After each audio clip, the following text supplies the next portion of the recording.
रोक नहीं होती। और इस बात मैं कह रहा हूँ आपसे कि वो कलम चलाने वाले आप सबके सब जो योद्धा, आपकी कलम भी चलती है, आपका जो है वो अपने फोकस से होता है कहीं पे, तो उसके बाद उंगली भी आपकी चलती है। और उसके बाद कितने कितने रूप हैं आपके, मैं देख रहा हूँ। पिछले 50 साल से फर्रुखाबाद के लोग रवींद्र भदौरिया जी को छायाकार के रूप में भी जानते हैं। और मैं तो ये कहूँगा इनकी छाया जिस पे पड़ जाती है वो जो है वो कैद कर लेने का आदी हो जाता है, फिरौती देकर के मुक्ति नहीं मिल पाती। इनकी कैद में अगर पहुंच जाएंगे आप तो कहीं ना कहीं फिर उसके बाद फोटो ही दिखाई पड़ती। आइए रवींद्र जी और समाज के मौजूदा हालात के ऊपर आपके विचारों को हम आमंत्रित कर रहे हैं। भाई रवींद्र भदौरिया जी। बोलता नहीं हूँ, मैं लिखता भी और लोगों के साथ बैठ के साक्षात्कार करना, उनकी भावनाओं को समझना और उसके साथ काम करना। आज जो हमारा लोकतंत्र में जो समस्याएं खड़ी हुई है, सामाजिक, आर्थिक, राजनीतिक, हम लोग इस पर ध्यान दें। क्षेत्रीय समस्याओं के साथ साथ जो राष्ट्रीय अंतर्राष्ट्रीय समस्याएं जिनमें मानवीय संवेदनाएं समाप्त जैसी हो रही है। आप देखिए 4 देश जो दुनिया के लिए पत्रकारों के साथ चुनौतियाँ बनी हुई हैं। हम लोग अपनी गली कूचों को तो देखते हैं, लेकिन ये नहीं देखते मानवीय जो संहार हो रहा है उसके जिम्मेदार कौन। आज समस्या है हमारे बीच में आर्थिक बेरोजगारी, बढ़ती हुई जनसंख्या, भ्रष्टाचार, और इनके सबके हम लोग सहयोगी हैं। क्योंकि अगर हम ये काम नहीं करेंगे चुनौतियों को स्वीकार करके, तो हमारी सरकारें अपने ढंग से काम करती हैं। कलमकार और जनता के बीच का एक सेफ रोड है जो मिलकर के काम करते हैं और समय समय पर उनकी आवाज़ को उठाकर एक कल्याण की बात सोचते हैं। लेकिन हो क्या रहा, जो सरकार आती है वो अपने ढंग से काम करती है, उसे जनता बनता से कोई मतलब नहीं। अपनी कुर्सी बनी रहे, अपना काम चले, अपना विकास हो। एक समाज में जो कलम पैदा हो गया उसकी जिम्मेदारी हम और आप मिलकर अगर संभालेंगे तो मैं जानता हूँ देश स्वर्ण भारत बनेगा। और भैया सोते रहो और हम लोग अपनी कलम चलाते रहें, होना कुछ नहीं है। ये समय और सिद्धांत वैदिक युग से चला आ रहा और आगे भी चला जाएगा। हम लोग जो सो गए हैं उनको जागना होगा। अरे मैं ऐसा कह रहे थे कि आप लोग बोलिए, लिखिए भी और बोलिए भी, लेकिन हम ना बोल सकते हैं ना लिख सकते हैं। सब भ्रष्टाचार के लिए ही काम करेंगे। जहाँ जाएंगे टीआरपी बनाएंगे और प्रेस नोट मांगेंगे और उसके साथ साथ में विज्ञापन की भी बात करेंगे। कम से कम ये तो सोचिए, हम समाज के सबसे बड़े ठेकेदार हैं और समाज हम ही जब सो जाएंगे, हम ही नहीं जब जागेंगे तो समाज अपने आप सो जाएगा। वो तो हमसे ज़्यादा स्वार्थी है। हम लोग तो पेट के लिए काम करते हैं, संघर्ष करते हैं, चुनौतियाँ स्वीकार करते हैं। लेकिन आज जो हम लोगों की संख्या बैठी हुई है, हम 5 आदमी बहुत बड़े फौलादी बन सकते हैं, एकदम बम बन सकते हैं। लेकिन बड़े अफसोस की बात है कि हम लोग क्या कर रहे हैं, कहाँ जा रहे हैं, ये तो अपने आत्मचिंतन करके सोचें। हमारे भाई साहब बराबर संघर्ष करते हुए पत्रकारों के साथ चुनौतियाँ स्वीकार कर रहे हैं, लेकिन यहाँ पे बोलने वाला नहीं, सुनने वाला नहीं। अरे अफसोस के बाद NSM भाई साहब आज राष्ट्रीय एक बैठक करे, चिंतन बैठक, जिसमें हमारे पास 5 आदमी 10 आदमी नहीं है, कम से कम हम लोग। अरे यहाँ 6 संगठन चल रहे हैं और 6 संगठन में हम 50 आदमी नहीं हैं, तो ये हमारे दुर्भाग्य है। हम सोते हुए समाज के साथ हैं और हम भी सो रहे हैं। उठिए, जागो और आगे बढ़ो। समाज के उद्धार के लिए कलम का एक बहुत बड़ा सिपाही होता है। जागते रहो, उठो और समाज के कल्याण के लिए आगे बढ़ो। जो हमारी विचारधारा थी मैंने कह दिया और मैं उसी के साथ संघर्ष कर रहा हूँ। ना किसी से लेना ना किसी से देना, अपना काम करो, आगे बढ़ते रहो। रास्ता अपने आप निकलती जाएगी और हम खुद काम करते चले जाएंगे। हमारे साथ हमारे साथी भी हैं, हम अकेले नहीं हैं। दिल्ली के अंदर जो हमारे साथी दिख रहे हैं, हमारे फर्रुखाबाद में जो प्रेस नोट मांग रहे हैं, उनमें जमीन आसमान का अंतर है। वो कितना संघर्ष करते हैं गलियों कूचों में, मैं जानता हूँ। मैंने दिल्ली को झेला। आज हम लोग कोई संघर्ष नहीं करते, सिर्फ आधा कप चाय, प्रेस नोट, गिफ्ट आइटम और अपने घर चले गए। क्या हमारी दुर्दशा है। हमें कभी कभी रोना भी आता है, हमने ये गलत अपना रास्ता चुना है। आज हम कोई इंडस्ट्रियल होते कम से कम 100-200 लोगों को काम देते, लेकिन ऐसी जगह पहुंच गए जहाँ हमारी कोई इज्जत नहीं, कोई वो नहीं है, और कहने के लिए हम देश का चौथा खंभा है। ऐसे चौथे खंभे की चुनौतियाँ हमें समझ में नहीं आ रही है कि जो हम बोलना नहीं जानते, लिखना नहीं जानते, वो काय की चुनौतियाँ धन्य है इस भारत के लोगों को जो हमारे साथ काम करने में जो पीछे जा रहे हैं। कभी यहाँ थे बड़े बड़े विद्वान थे, लिखते थे, पढ़ते थे, जिन्होंने वेद थे, चुनौतियों को नहीं लिखा। ये नहीं कि एक सब्जेक्ट में लिखा, देवताओं राक्षसों की संस्कृति को भी लिखा। आज हम लिखने में कमजोर हो गए। हमें जो हमारे अंदर का आक्रोश है, मैं बोल रहा हूँ, मैं आप लोगों को गालियाँ नहीं दे रहा हूँ ना कुछ कर रहा हूँ, लेकिन हाँ ये जरूर है कि आगे बढ़िए, कुछ लिखिए, कुछ हमारे लोगों भी कभी हमने कोई बरसात नहीं चलाई, हमने कभी किसी को प्रशिक्षण नहीं दिया। आज हमारे जितने भी पूर्वज आगे पीछे मिले वो सब चले गए और हम खाली है इलेक्ट्रॉनिक और प्रिंट मीडिया लेकर के डिजिटल प्रणाली में उतर पड़े, तो उतरने के साथ साथ हम बूढ़े बहरे हो गए। धन्यवाद। ऐसा कहूँगा, उठो, आगे चलो और बढ़ो। इस समाज में बहुत बड़ी चुनौतियाँ हैं, इनके साथ हमको जूझ कर आगे बढ़ना है। धन्यवाद। आए हुए अन्य मेहमान, आप सभी लोगों को प्रिंट एवं इलेक्ट्रॉनिक मीडिया के 7वें स्थापना दिवस पर हार्दिक शुभकामनाएं।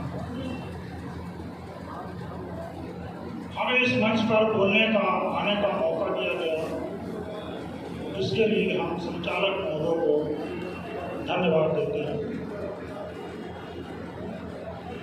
मीडिया जगत में जिस तरीके से कारनामे होते जा रहे हैं और समस्याएं मीडिया परिवार के लिए बढ़ती जाती हैं, वो एक विचारणीय प्रश्न है।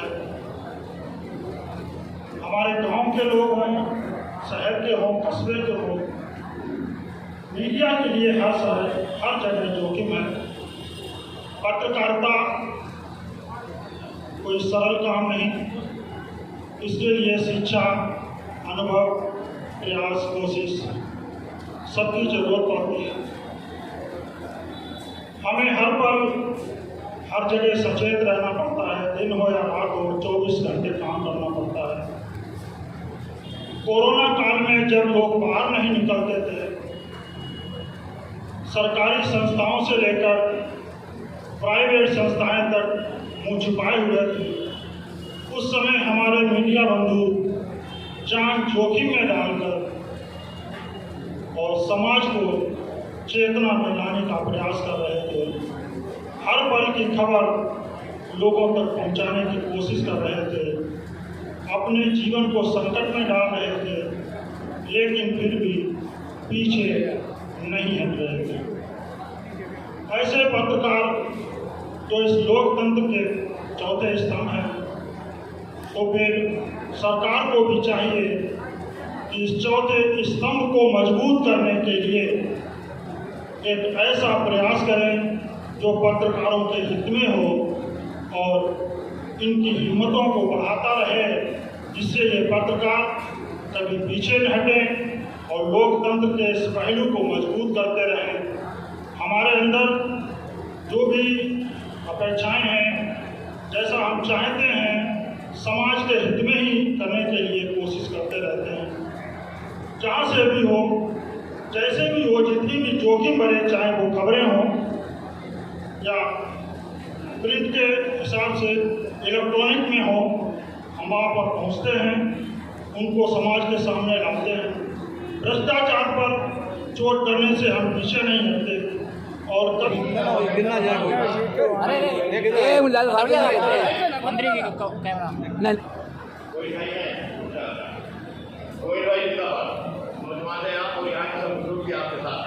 भाई गोविंद जी का स्वागत करेंगे।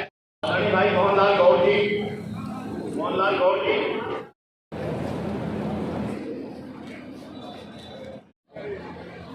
माननीय सांसद जी को ज्ञापन सौंपते हुए हमारे पत्रकार भाई, 7वां स्थापना दिवस है।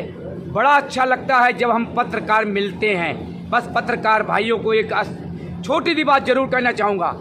आज हम कहीं शादी ब्याह में जाते हैं तो एक नहीं 4 को लेके जाते हैं। आज स्थापना दिवस है, यहाँ पर 40 नहीं नज़र आ रहे हैं, तो हमें शर्म आनी चाहिए अपने आप को पत्रकार कहने में, क्योंकि हम लोग अपने बच्चों को छोड़कर जान हथेली पे लेकर कहीं जेल में जाते हैं तो कहीं सोशल मीडिया भी कई प्लेटफॉर्म में से इतनी जल्दी न्यूज़ पहुंचा देता है, सभी को न्यूज़ पता चल जाती है।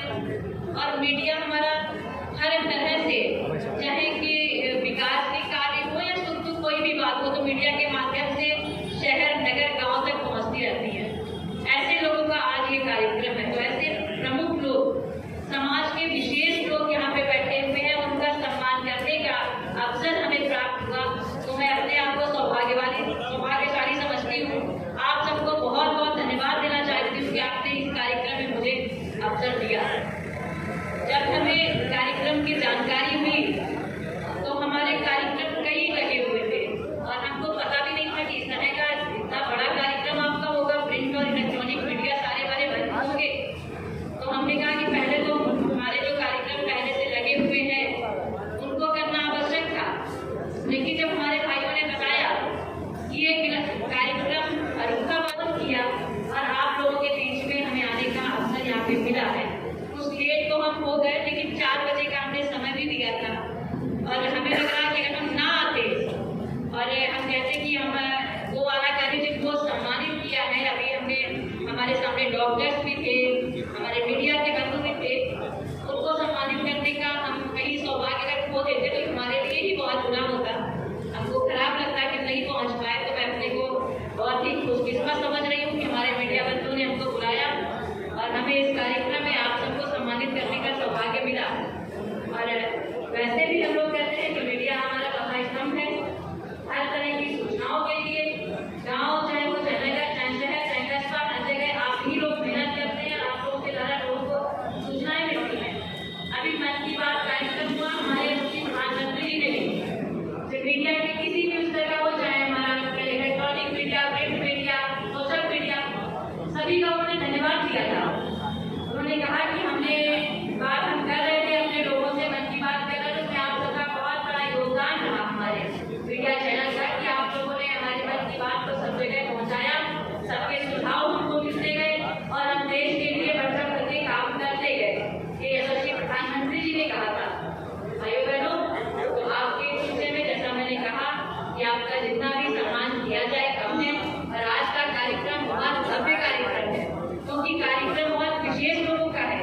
फरुखाबाद के लोग भी यहाँ पे और बाहर से आए हुए भी हमारे मीडिया के बंधु यहाँ पे मौजूद है, बहने हमारी मौजूद हैं, तो ये कार्यक्रम विशेष लोगों का है। यहाँ पे जितने भी लोग बैठे हुए हैं हमारे लिए बहुत ही सम्मानित, बहुत ही विशेष लोग हैं। और यहाँ पे आकर के मैं कहूँगी कि मुझे बहुत ही गौरव की अनुभूति हो रही है आकर के ये बात कहने की, उससे भी ज्यादा अगर मुझे हर्ष हो रहा है तो इस चीज का कि मैंने आप सबको सम्मानित करने का काम किया, इसकी प्रसन्नता मुझे हो रही है। और इसी के साथ इस कार्यक्रम के जो हमारे आयोजक हैं, वाकई में कोई भी छोटा कार्यक्रम करवाओ चाहे बड़ा कार्यक्रम करवाओ, और कार्यक्रम जो भी करवाता है उसे बहुत मेहनत करनी पड़ती है, तभी कार्यक्रम एक सफल कार्यक्रम बनता है। जो लोग कार्यक्रम में आते हैं वो तो आ गए, उनको आपने अतिथि के रूप में बुला लिया, वो तो आए अपना काम करके चले गए, लेकिन जो आयोजक होते हैं उन्हें मैं हृदय से धन्यवाद देना चाहूँगी कि वो बहुत पहले से कार्यक्रम की एक रूपरेखा तैयार करते हैं और सफल करने के लिए बहुत मेहनत करते हैं। तो बहुत सारे लोग एक कार्यक्रम को सफल बनाने में कार्य करते हैं। तो हमारे सभी मीडिया बंधु जो कार्यक्रम के आयोजक हैं या जिनका भी इसमें योगदान रहा, और मंच से लेकर के हमारे सामने बैठे हुए सभी बहनों का ढेर सारी बधाई देती हूँ, शुभकामनाएं देती हूँ। हमारा प्रिंट, हमारा मीडिया जो है इसी तरह से काम करता है, हमारे चाहे विकास की योजना है, चाहे क्षेत्र या किसी भी तरीके की चीजें हैं, उनको लेकर के आप पहुँचाने का हमेशा काम करते हैं। पारदर्शी तरीके से आप इसी तरह से अपने काम को करते रहेंगे। ढेर सारी शुभकामनाएं भी देती हूँ और आपको बधाई भी देती हूँ। बहुत बहुत धन्यवाद।